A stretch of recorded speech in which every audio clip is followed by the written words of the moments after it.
Hoy vamos a ver la caída, el final del Tercer Reich, el Ragnarok.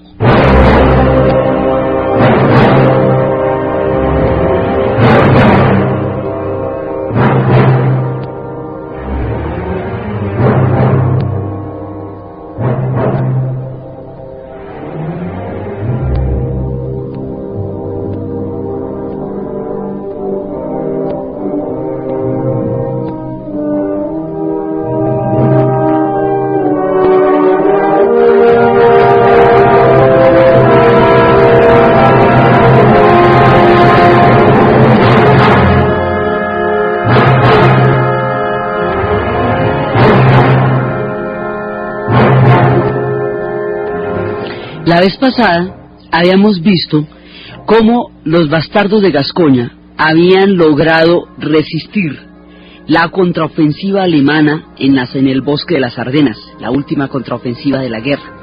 Esto es solamente una parte de la batalla, porque la batalla en sí tiene una cantidad de aspectos.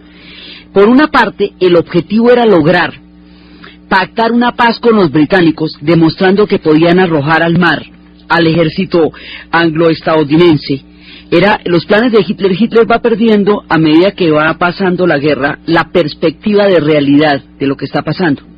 Entonces, después de que le pegan semejante derrota en Kursk, después del desembarco de Normandía, después de todo lo que le ha pasado, de la aplastante derrota de los aliados en todos los frentes, se le ocurre que puede derrotar a los norteamericanos en las Ardenas, arrojarlos al mar y persuadir así a los británicos y a los norteamericanos de pactar una paz por separado con ellos, lo cual ya, digamos, no tenía ninguna discusión.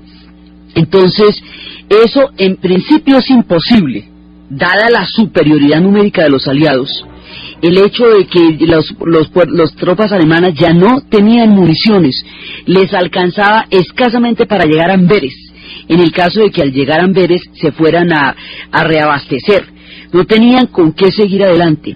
Entonces no contaban primero con eso, no contaban con la resistencia tan tremenda del ejército norteamericano. La resistencia de los bastardos de Gascoña es importante porque dio el tiempo suficiente para que cambiara el clima.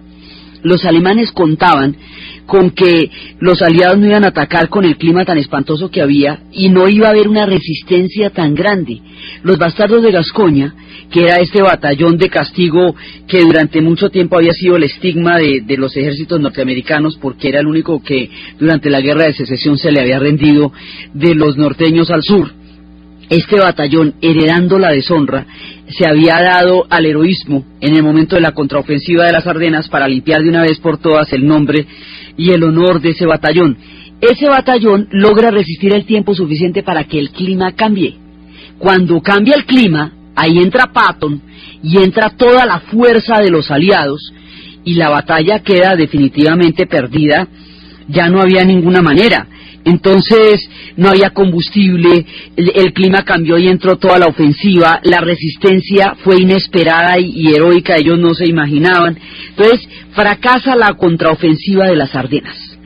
Al fracasar la contraofensiva de las Ardenas, ya no hay nada que hacer, ya las cosas van hacia Berlín, el tiempo ha cambiado y todo. Entonces en ese momento empiezan a repartirse qué es lo que van a hacer con Berlín. ¿Cómo es que van a llegar a Alemania?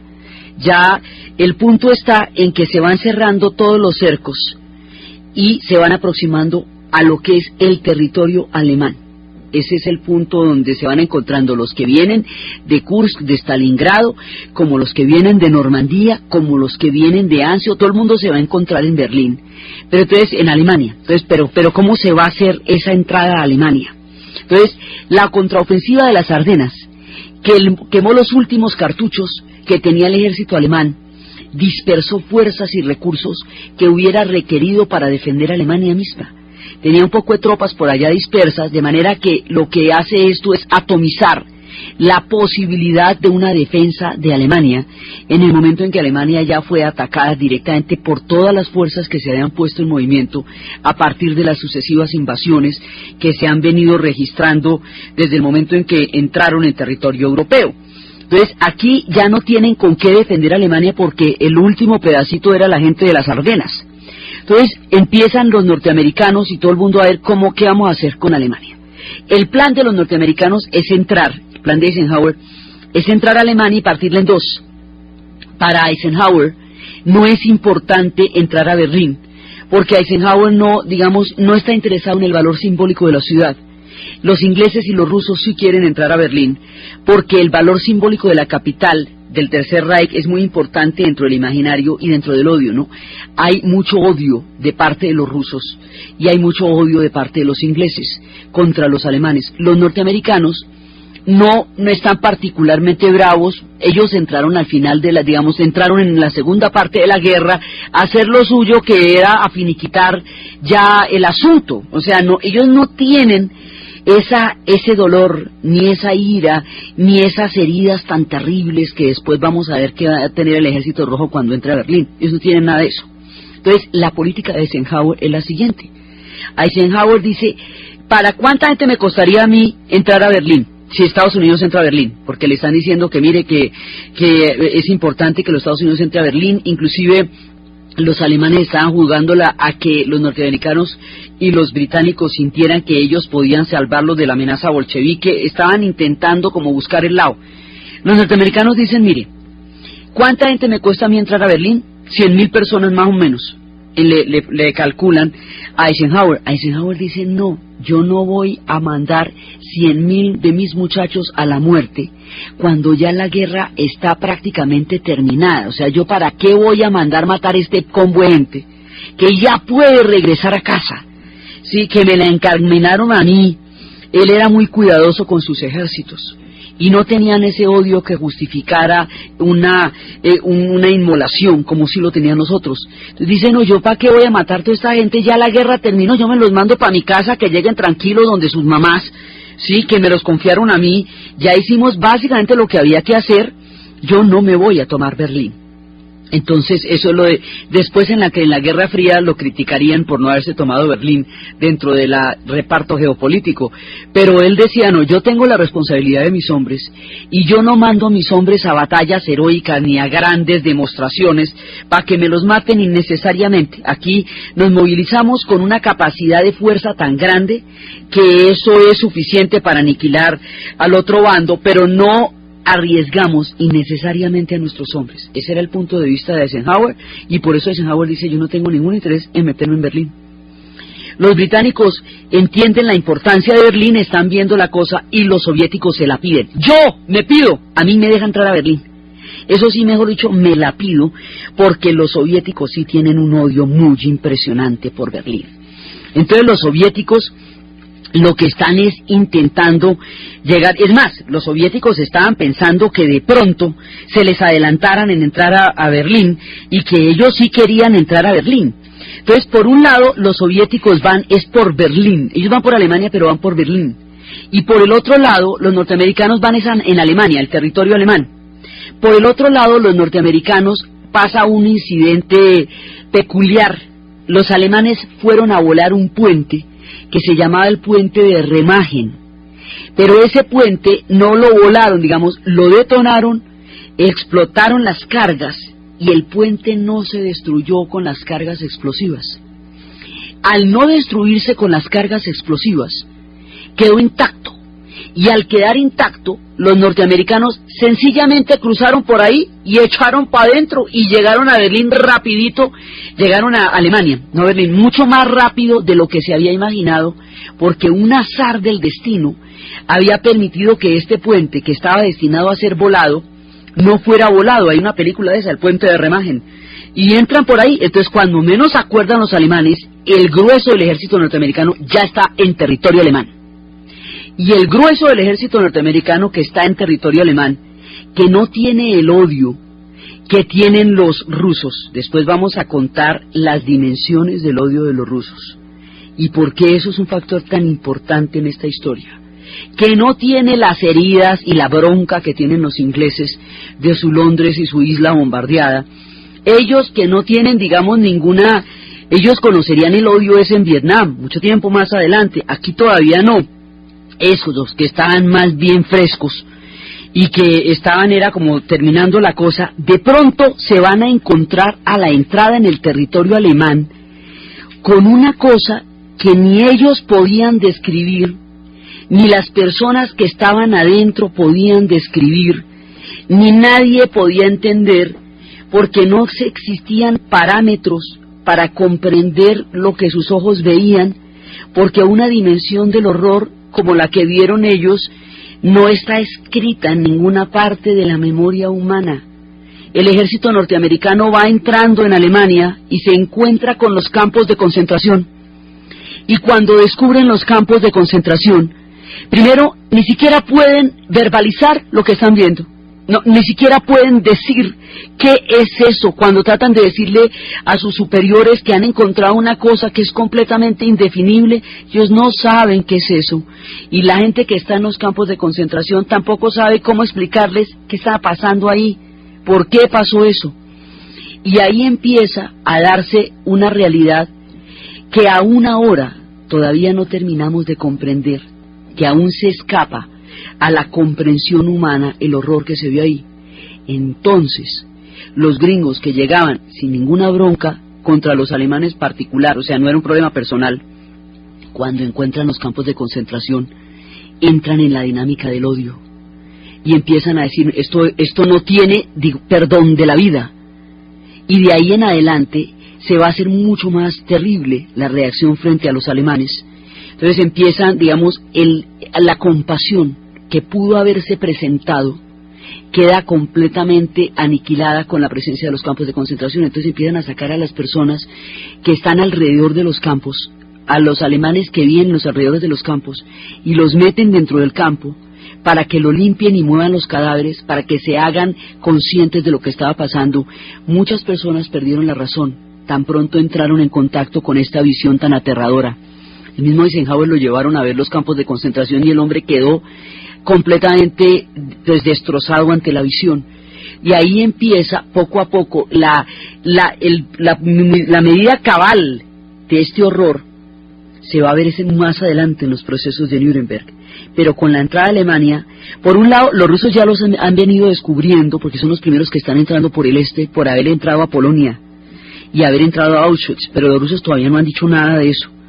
Todavía no saben cómo manejar esa información. Los norteamericanos entran y ven los campos de concentración, y eso les cambia completamente el panorama de lo que está pasando, porque desborda la imaginación humana en su más terrible horror, y descubre ahí la cantidad de gente que está ahí, y empiezan a liberar los campos.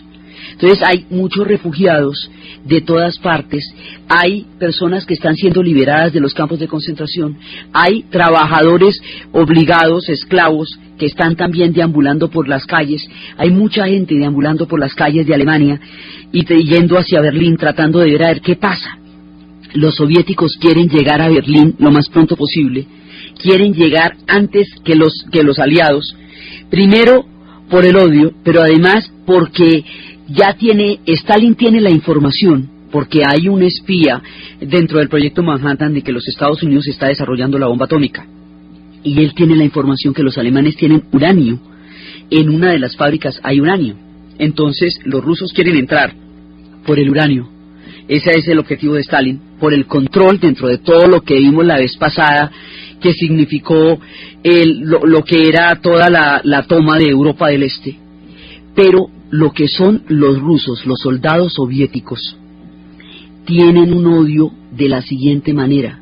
¿Se acuerdan ustedes que 1.600.000 personas fueron calcinadas en las 600 aldeas de Bielorrusia en la entrada de los alemanes a la campaña en Rusia?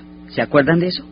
Bueno, pues los tanques que vienen para Berlín tienen en el frente del tanque escrito el nombre de las aldeas que quemaron los nazis en la entrada a Rusia, y se han pedido como voluntarios, incluso soldados heridos.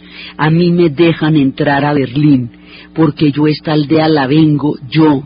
Tienen escritos, todas las divisiones de Bielorrusia tienen escritos los nombres de las aldeas que desaparecieron, la gente que calcinaron. Como en Rusia no hubo piedad, no hubo prisioneros, no hubo códigos de guerra, no hubo nada, no hubo respeto por nada. Los rusos vienen con 25 millones de muertos encima, con las aldeas quemadas de Bielorrusia, con su tierra arrasada, con el odio vivo, traicionados después de haber firmado un pacto con Hitler y Stalin, invadidos a traición, quemados y calcinados en el frente más duro de la guerra. Ahora van a entrar a Berlín, la venganza fría, la quieren clarita, sin que nadie se interponga. Rusia quería desmantelar Alemania y reducirla a un estado pastoril. Rusia quería que de Alemania no quedara ni el recuerdo en la historia. Venían en la frente escrito Stalingrado. Sabía, pared por pared, la promesa: por cada pared que me tumbe en Stalingrado, así le va a quedar Berlín. Iban por Berlín con las caras de las paredes que cayeron en Stalingrado. Iban por Berlín con los nombres de las aldeas quemadas en Bielorrusia. Iban por Berlín con toda la sangre de un pueblo que tuvo que despedazarse para poder sobrevivir, con la tierra arrasada, con el dolor encima, en el momento de caer sobre los alemanes, sobre el pueblo alemán. Entonces, este odio eslavo, esta alma trágica rusa, conmovida hasta los cimientos por toda la tragedia que han vivido, por el horror que han visto, por la cosecha de odio que se ha sembrado en sus estepas, se va a combinar en un momento de la historia con el tánatos, la locura, la demencia y el grado de irresponsabilidad criminal del Tercer Reich, y en la mitad del odio ruso y de la locura del Tercer Reich en decadencia está inerme el pueblo alemán.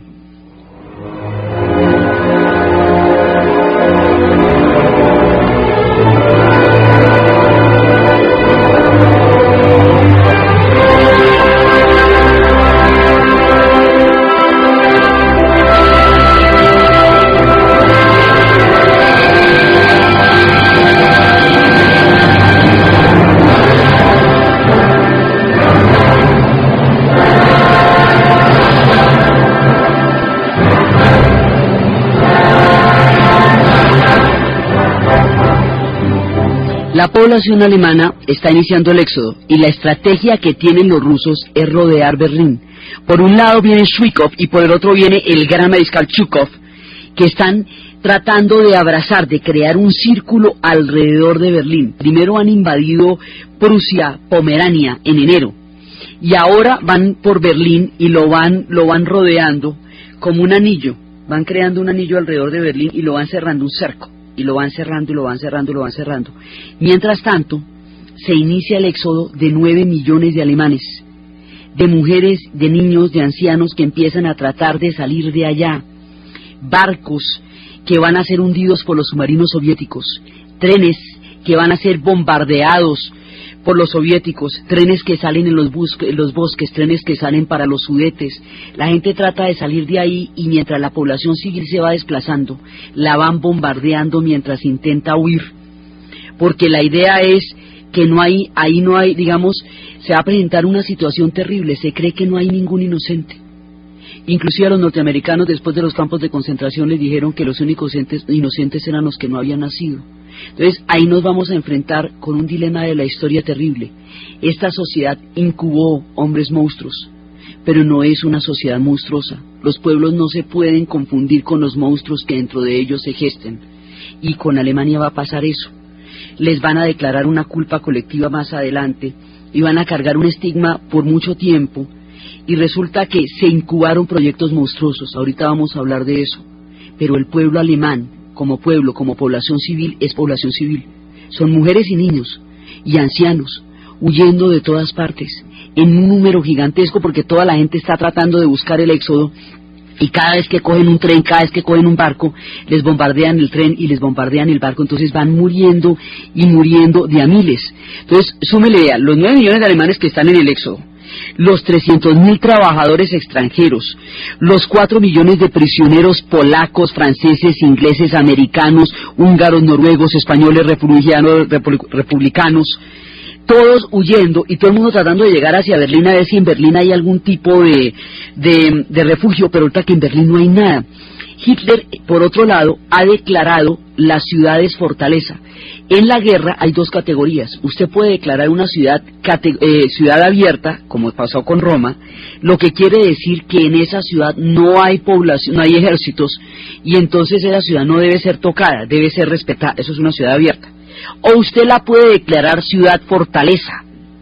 Y si la declara ciudad fortaleza, quiere decir que hay ahí concentrados ejércitos y que eso es parte de la batalla. Hitler declara a las ciudades alemanas ciudades fortalezas. Quiere decir esto que los combates se van a liberar al interior de la población civil. Entonces la población civil, deambulando en trenes, tratando de salir de Alemania, está atrapada entre el fuego del ejército rojo que está entrando y cerrando todo Berlín, entre los ejércitos alemanes, los pocos que quedan, que están resistiendo desesperadamente, y las batallas se dan común y corriente por ahí en la población, y ahí empieza uno de los momentos más miedosos de todo.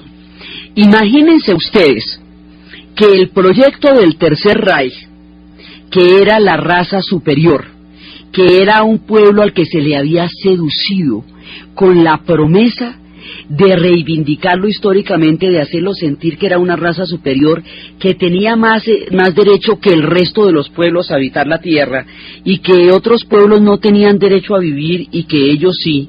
Un pueblo al que se le sedujo con una mitología demencial, que como habíamos visto era una mezcla de la mitología germánica de la Valhalla, junto con una cantidad más de historias de aquí y de allá, y se le había montado una campaña de seducción y de poder, y se le había dicho que era la raza superior a este pueblo, que se le enseñó a este pueblo, que se le decía que no podía haber compasión con nadie. No tuvieron compasión con ninguna ciudad ocupada, no tuvieron compasión con los rusos, ni con los prisioneros, ni con los trabajadores, ni con nadie. El proyecto nazi, que no tuvo ninguna compasión con ningún pueblo, que los vio pasar en su escala de horror, no la tuvo tampoco con el pueblo alemán. Entonces los van a llevar con el sueño de la grandeza a la destrucción. Cuando pierden la guerra, cuando están entrando los ejércitos del pueblo ruso desesperados del odio y de la rabia, cuando están totalmente inermes, los dirigentes nazis se desentienden de la suerte del pueblo alemán y lo echan contra el odio con que el ejército rojo se está tomando Berlín. Se desentienden, nadie se hace responsable de este pueblo al que utilizaron para un proyecto de grandeza y para un proyecto de delirio que llevó a la destrucción total y absoluta, al colapso completo del pueblo alemán. Entonces empieza Hitler a decir cosas como estas: el pueblo alemán no será capaz de sobrevivir sin el Führer, la fuerza se consigue con el miedo. Un soldado alemán nunca se retira de donde ha estado una vez. Vamos a vencer porque tenemos que vencer. Muerte y castigo esto a todo el que no cumpla con su deber. El deber es morir con el Führer. La orden Nerón de tierra arrasada, destruirlo todo, destruir los puentes, destruir los acueductos, destruir las calles, porque dice que los alemanes no van a necesitar nada después porque no van a existir. Entonces destruyen todo lo que hace posible la vida para la población civil. Entonces, a los bombardeos que pulverizaron las ciudades alemanas, la orden Nerón de destruir Alemania, los mismos nazis, el desentendimiento de la población civil porque le parece que no son dignos pues de la altísima tarea que se les encomendó de apoderarse del mundo, porque mire cómo los derrotaron, entonces no son dignos, entonces que eso ya no deben ser vistos. Esto va cogiendo unos ribetes absolutamente aterradores. Entonces ya en el memorándum lo que Hitler dice es que no haya nadie, los invita a morir con él. Entonces esta vez le dijo al pueblo alemán: a los que le están pidiendo que los ayuden. El memorándum tendrá una contestación por escrito. Si se pierde la guerra, el pueblo alemán también estará perdido. No será necesario preocuparse por las necesidades de la supervivencia elemental. Por el contrario, es mejor que destruyamos incluso estas cosas, puesto que la nación ha demostrado ser débil y el futuro pertenece por entero al poderoso pueblo del Este. Los que de cualquier manera sobrevivirán a la batalla van a ser los incapaces, porque los mejores ya están muertos. Entonces, y vuelve a dar Hitler la orden de desmantelamiento, total aniquilación por medio de explosivos, fuego o desmantelamiento de todos los sistemas de ferrocarril, transporte en general, así como de comunicación, incluso de teléfonos, telégrafo y radio. Y Speer regresa a Berlín. Entonces ahí él da la orden de destruir las ciudades, pero hay una cantidad de oficiales alemanes que dicen, bueno, tampoco. Y tratan de no destruir las ciudades porque entonces, ¿qué vamos a hacer? Entonces, ¿qué pasa? La demencia del Führer, la locura de la camarilla que está en el búnker esperando la caída y la hora final, le termina colaborando al Ejército Rojo en la destrucción de Alemania y en la matazón de su propio pueblo. Mejor dicho, el tipo termina siendo uno de los agentes más eficaces para la destrucción física del pueblo alemán, por la vía de la locura que le da que no puede haber Alemania sin el nacionalsocialismo, y entonces que si derrotan el Tercer Reich, entonces no puede haber pueblo alemán. Hay un momento en que identifican el proyecto del Tercer Reich con la existencia física del pueblo alemán. Ahí es donde se produce la tragedia, y ahí es donde está esta complejidad de la historia, porque el pueblo alemán es una nación, como muchas otras naciones de la tierra, en cuyo seno se incubaron los monstruos. Entonces, los monstruos quieren que ellos mueran con todo el pueblo alemán. Hitler se vuelve loco y empieza a encarnar, a decir que él encarna el pueblo alemán, y entonces empiezan a reclutar niños de 12 y 13 años, porque los ponen en bicicleta a repartir cohetes antitanques, enfrentándose al poderío de la maquinaria del Ejército Rojo. Empiezan a reclutar viejitos, niños fanatizados y viejitos. Están defendiendo Berlín y están defendiendo Alemania del Ejército Rojo, que viene con todo el odio a acabar con lo que quede. Entonces ahí nadie respeta a nadie, no se respeta ningún código de guerra. Las mujeres van a ser violadas masivamente porque les parece que eso es parte del botín. Los niños van a ser asesinados en la guerra a la que el Führer los mandó. Las ratas huyen del barco. Y en ese momento empiezan a hacer los pactos con Brasil, Argentina, Uruguay, Paraguay y Chile, para esconderse los nazis monstruos que llevaron al pueblo alemán a la destrucción, y van y se esconden por allá en el Mato Grosso y se esconden en los lugares más recónditos, mientras el pueblo alemán vive la hora de la tragedia máxima. Nadie se responsabilizó por el pueblo que utilizaron para sus delirios de grandeza. En eso termina el Tercer Reich. Eso que dijeron que el Reich durará 1000 años, pues mire, a los 12 años de haber subido al poder en 1933, no solo ya no había Tercer Reich, era que no había Alemania, no había nada ya. Entonces, esos delirios que suelen acompañar a las simpatías neonazis que periódicamente se despiertan en el mundo, habrán de ver lo que es un pueblo completamente destruido y calcinado, y lo que es un dirigente anunciando que ese pueblo debe morir con él y por él, y que debe quedar arrasado, y que le debe pasar por encima todo el fuego, porque no dio la talla del nivel de destrucción que él quería. ¿Qué tiene de heroico mandar un niño de 12 años a enfrentarse con los tanques del Ejército Rojo o reclutar a los viejitos? Ni siquiera el futuro de Alemania le importaba, porque cuando usted recluta a los niños, usted lo que quiere decir es que el futuro de una nación no le importa para nada. Entonces van a mandar a todas estas personas a defender un Berlín casa por casa, que ya no se puede defender, en un acto demencial. Entonces las ratas huyen del barco, los otros están en el búnker bien alimentados, eso sí, mientras el pueblo alemán sufre hambre, totalmente desentendidos de la suerte de la población civil. La película de La Caída, que es el primer testimonio fílmico alemán 60 años después, la reflexión que ellos hacen sobre su caída, muestra muy reiterativamente cómo fueron utilizados y cómo se desentendieron de la población civil en la hora más grave de la tragedia. Y los alemanes deambulan de un lado para el otro, no hay hospitales, no hay nada, todo está completamente desmoronado y desmantelado. Desesperada, una marea humana deambula por entre todas las fracciones de la guerra que se están repartiendo el botín de Alemania, mientras sus propios dirigentes les piden por lealtad la muerte. Esto es un panorama absolutamente desolador. Dentro de la mitología germana, habíamos visto, cuando estábamos empezando con los sustentos, digamos, ideológicos del proyecto del Tercer Reich, existe la idea de que los dioses del cielo germano van a morir todos. Hay un momento en que la Valhalla, el cielo, y lo que hace el cielo de los Isengard, la tierra de los dioses germanos, va a destruirse completamente y todos, Odín, Thor, todos, bajo la mano de Loki, van a morir. Ese Thanatos, Marcuse hablaba de dos fuerzas, ¿no? El Eros y el Thanatos, lo tomaba de Freud. Ese Thanatos del que nos habla Freud, que es el instinto colectivo de la muerte, va a ser lo que en la mitología de la Valhalla, esa idea que ellos tienen de que va a caer todo aquello que ha existido. Eso es lo que pasa por la mente de Hitler y de Goebbels en el momento en que están en el búnker y el pueblo alemán se deshace en la tragedia y ellos lo único que le piden es que muera con ellos a todo el pueblo alemán. Dentro de toda esa tragedia es que Magda Goebbels envenena a todos sus hijos y se suicida ella y se suicida Goebbels, el ministro de propaganda. Mientras todo eso está pasando, Himmler trata de establecer una paz con los aliados por separado y trata de reemplazar a Hitler.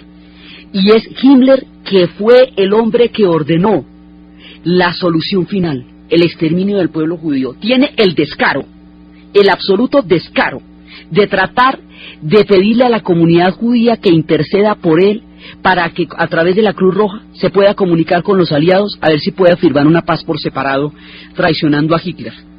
Y cuando está huyendo para hacer semejante maniobra tan canalla como criminal y monstruo que es él, en ese momento lo toman prisionero por un detallito así de chiquitico, porque es que con esa marea de gente saliendo para arriba y para abajo nadie tenía papeles. Es más, ni ropa tenía la gente. Estaba por ahí deambulando como almas en pena. Y aparece un tipo dizque con todos los papeles en regla. Eso era más sospechoso que nada.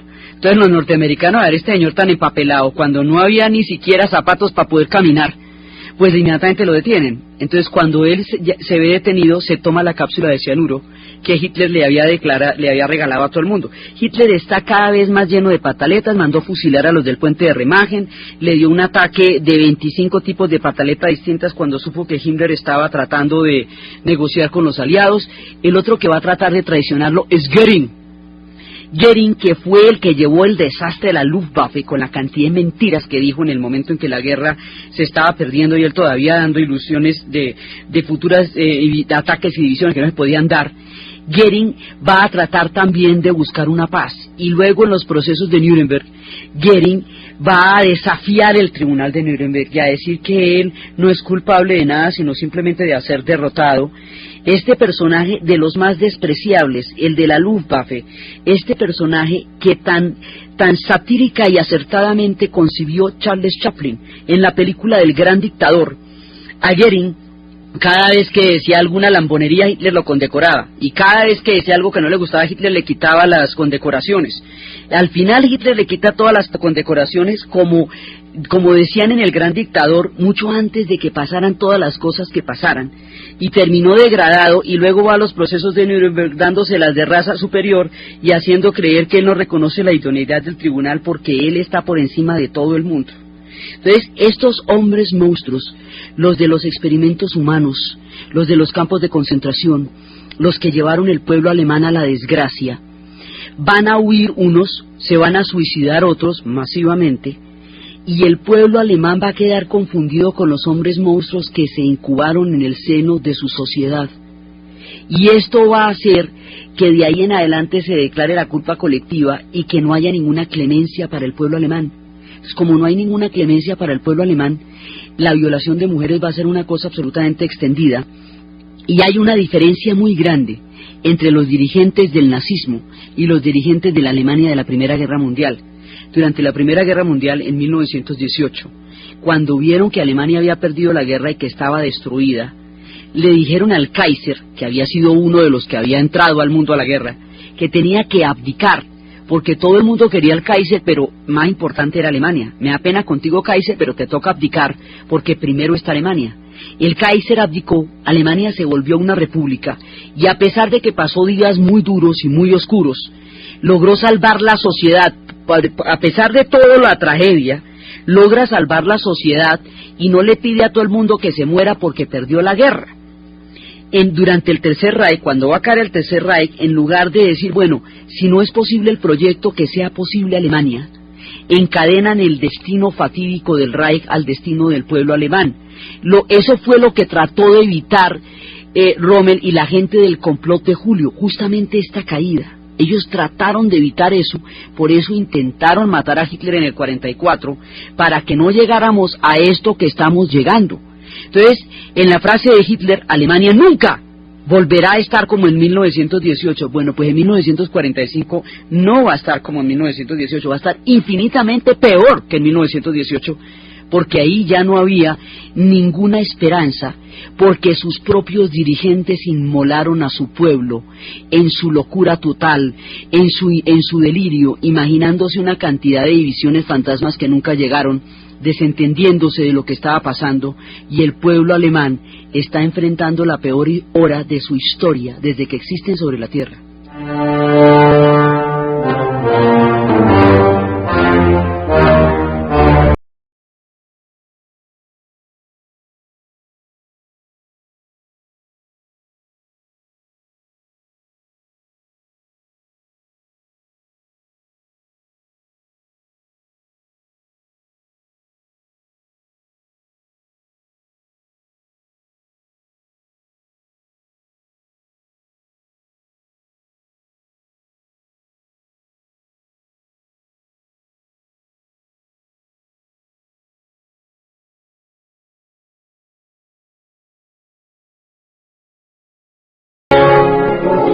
Más adelante va cayendo todo el mundo, o sea, van entrando y van invadiendo, y la idea es poner la bandera soviética sobre el edificio del Reichstag.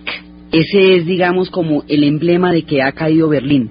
Berlín se defiende casa por casa, calle por calle. Y en Berlín están los niños de 15 años, de 12 y de 13 años disparando, fanatizados de toda la propaganda que Goebbels les ha metido en la cabeza, tan responsable personalmente de las muertes de ellos como el Führer. Están los viejitos veteranos de la Primera Guerra Mundial peleando, tratando de defender Berlín. Está la masa humana de personas, de refugiados de todas partes, tratando de salir de la ciudad. Y hay una división alemana que está intentando romper el cerco de los soviéticos con una cantidad de gente detrás para podérsela entregar a los norteamericanos, o sea, para poder pasar al sector norteamericano y quedar en manos de los norteamericanos, porque saben que en manos de los soviéticos no hay ningún futuro para nadie. Saben que los soviéticos vienen digamos, por el castigo implacable del pueblo, de todos los alemanes. Entonces van a tratar de llegar a donde los norteamericanos. Había un amargo chiste en estos días espantosos que decía que los alemanes optimistas estaban aprendiendo inglés y los alemanes pesimistas estaban aprendiendo ruso. Entonces, la idea de este hombre, que Hitler en la caída todo el tiempo está diciendo que dónde está el señor está tratando de llevar la población hasta donde los norteamericanos, porque con los norteamericanos y con los ingleses de todas maneras hay tratamiento de los convenios de Ginebra. A ver, hay algún tipo de legalidad con respecto a la población que no va a haber con los rusos, porque no la hubo con los rusos cuando entraron al suelo de los soviéticos, entonces ellos tampoco la van a recibir. Entonces en ese momento están tratando de llegar al otro lado y Berlín está cayendo. La película de la caída lo que retrata es el clima psicológico de delirio y de tensión que se vive en el búnker mientras se despedaza el cielo alemán, mientras se produce lo que en la mitología germana se conoce como el Ragnarok. El Ragnarok es la destrucción total de Isengard, es la destrucción de la Valhalla, del cielo de los germanos. esta mitología tanática tiene muchísimo que ver con la actitud que tenían los dirigentes del Tercer Reich en el momento en que Alemania se cae. Entonces, ¿qué pasa? Que con este Thanatos, pues lo que hacen es servir en bandeja la destrucción del pueblo alemán a un ejército que ya venía a destruirlo. Por lo tanto, no va a sobrevivir nada. Entonces, hay un momento en que los ejércitos se están rindiendo, ya no hay nada que hacer. Los alemanes, los soldados alemanes que van a rendirse, tanto en Alemania como en toda Europa del Este, van a ser tomados en números de cientos de miles por los soviéticos y van a ser llevados como prisioneros para reconstruir a través de trabajo forzado todo lo que se destruyó en Rusia bajo la política de tierra arrasada para defenderse de los alemanes. Rusia tuvo que quemar todo para que los alemanes avanzaran y quedaran cada vez más lejos de las líneas de abastecimiento. Bueno, pues todo lo que quemó me da el favor y viene y me lo construye, porque yo lo quemé para defenderme de usted. Entonces me da el favor y me levante de puentes, a hidroeléctrica, todo. Entonces los van a poner a trabajar en condiciones forzadas. La mayoría de ellos nunca volverán. Y solo 10 años después de terminada la Segunda Guerra Mundial, en 1955, por la súplica de rodillas de Konrad Adenauer, pidiendo perdón frente a Auschwitz, es que van a devolver los prisioneros alemanes y los prisioneros italianos que estaban en suelo ruso. Por eso era que se dan películas como Los girasoles de Rusia, que era Sofía Loren buscando a su hombre por todo el suelo de la Unión Soviética porque no devolvieron prisioneros. Cuando estos prisioneros lleguen a Alemania, si sus mujeres se han casado con otros hombres, vale el segundo matrimonio y no el primero, porque la historia no se devuelve. Entonces, la tragedia de estos prisioneros va a ser infinita durante la caída, después de la caída, durante la prisión y durante la supervivencia. Si algunos logran sobrevivir, muy pocos volverán. El ejército que salió de las calles de Berlín, en el paso de Oka, cantando Lili Marlene hacia los frentes de batalla, ahora se devuelve por las tierras que conquistó como prisioneros para reconstruir a través de trabajo forzado la herida que le hicieron.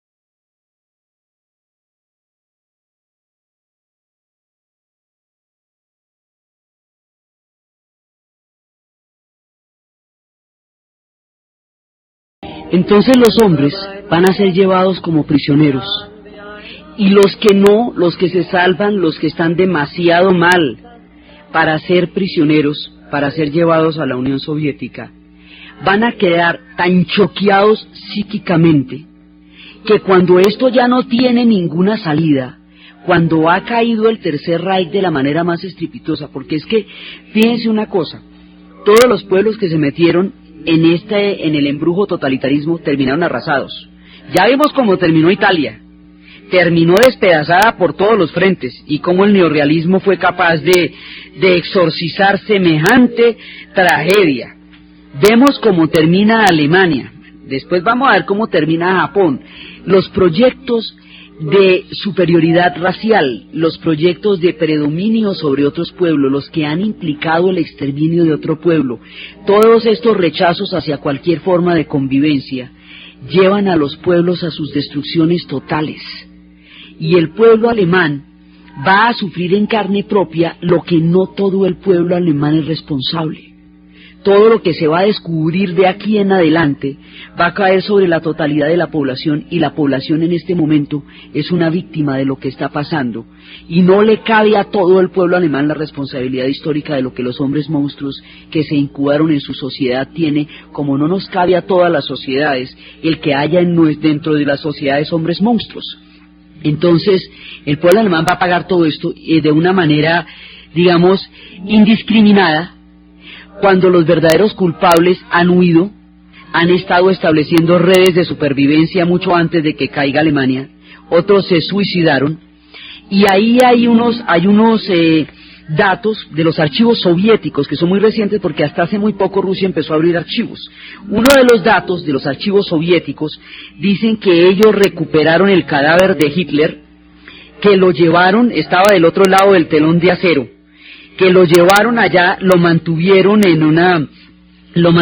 en secreto, que tenían las mandíbulas de Hitler y que lo tenían en una caja roja, que lo tenían allá escondido. Y esos restos, después se descubrieron en los archivos soviéticos, lo que quedaba del cuerpo, que estaba escondido en una plaza del ejército soviético en Magdeburgo, fue exonerado, una noche lo exhumaron en 1970 y lanzaron las cenizas a una alcantarilla de la ciudad. Entonces, esto lo sabemos hace muy poquito porque todo esto era parte de los secretos de los archivos soviéticos.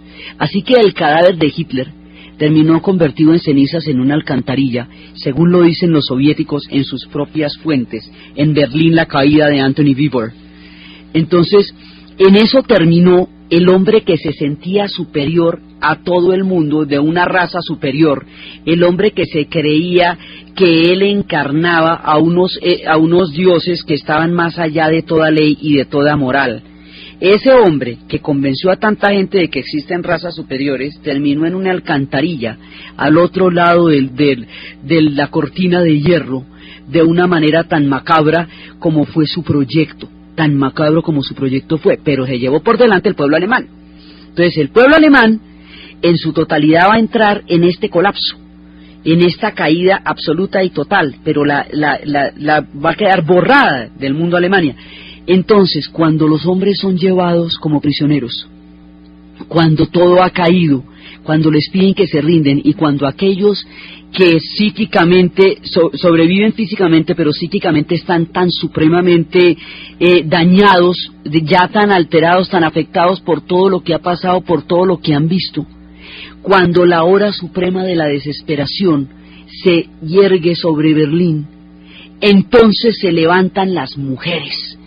Y las mujeres alemanas, que son las únicas que quedan, dicen: los hombres destruyeron a Berlín, Alemania. El proyecto de los hombres destruyó nuestra sociedad. Y las mujeres se van a ofrecer como cuadrillas para limpiar los escombros de toda esta destrucción. Y van a tomar ladrillo por ladrillo, acompañadas de sus hijos, hileras enteras de mujeres y de niños, tratando de coger los escombros, limpiarlos, pegarlos uno por uno, van a reconstruir ladrillo por ladrillo todas las ciudades que fueron destruidas entre los bombardeos, los escombros, el tánatos y la llegada de los ejércitos. Estas mujeres solas, con sus niños, van a reconstruir toda la nación alemana con sus propias manos durante los siguientes 15 años. No fue la raza superior, fueron las mujeres alemanas las que le dieron la oportunidad a Alemania de ser todavía una nación, y es por ellas por quien el pueblo alemán siente la veneración más impresionante, por las cuales existe hoy un país llamado Alemania y se pudieron levantar de los escombros, del rostro de la desesperación. Sale el coraje de las mujeres para levantar adelante una nación en el colapso total. La mayoría de las leyes alemanas que existen hoy día tienen que ver con que 2 veces han colapsado como sociedad y por si algún día les pasa. Y estas mujeres son el referente de que existe esperanza aún en los momentos más aterradores de los colapsos de la historia. Ya ha caído Berlín. En mayo se rindió el Tercer Reich. El 8 de mayo ya se rinden, ya no queda nadie, ya no queda nada. El frente oriental terminó, la guerra con Alemania terminó, ya no existe el Tercer Reich, pero aún nos queda el frente del Pacífico. Japón no se ha rendido, y eso es otra historia. La historia de Japón y cómo termina lo suyo es lo que vamos a ver en el siguiente programa. Entonces, desde la locura demencial de los hombres monstruos que arrastraron a un pueblo y a una nación y a un mundo a la guerra, al horror, a la desesperación y al miedo, desde el valor de las mujeres que fueron capaces de tomar en sus propias manos la sociedad que se había destruido entre sus propios ojos, desde las lecciones históricas tan amargas como importantes que siempre deben reflexionarse sobre los hechos de esta caída, y desde el fin de la parte alemana de la guerra, que habíamos empezado tanto tiempo atrás en este ciclo que estamos viendo, ya para enfilarnos hacia el mundo del Pacífico, en la narración, Diana Uribe, en la producción, Jessy Rodríguez, y para ustedes, feliz